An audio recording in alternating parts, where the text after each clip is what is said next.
আসসালামু আলাইকুম রহমতুল্লাহ। প্রিয় দর্শক, কেমন আছেন সবাই? আশা করছি সবাই ভালো আছেন।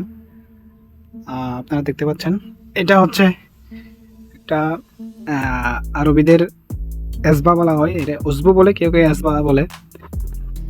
দেখেন, এখানে মরুভূমিতে এরা একটা চারিদিকে ওয়াল সিস্টেম করে ঘেরাও করে তাঁবু টাকিয়ে এই ঘরগুলা এখানে বানানো হয়েছে। তো দেখতে পাচ্ছেন কি সুন্দর লাগতেছে। আমি যদি একটু বাইরে গিয়ে দেখি, আপনাদেরকে দেখাই। দেখেন,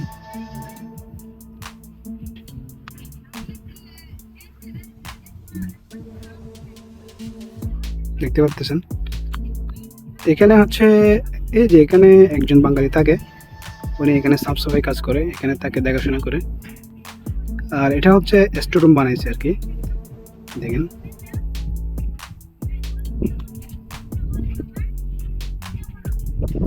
আর এরপরে হচ্ছে দেখেন, আরো দেখতে পাচ্ছেন আপনি উপরে, এর পরে হচ্ছে আরো অনেক হাজার হাজার হাজার হাজার এরকম মানে খুশবু ওরা বানাইছে।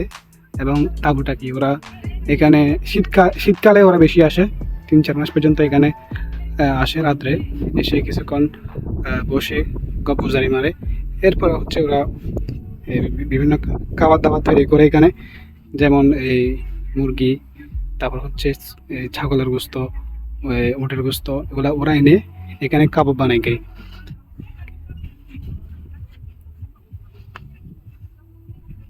দেখতে পাচ্ছেন, আমি অবশ্যই বাহিরে বাহিরে কি অবস্থা এগুলো একটু দেখাবো। এটা হচ্ছে ভিতরে আর কি। বাহিরে হচ্ছে চারিদিকে মরুভূমি আর মরুভূমি।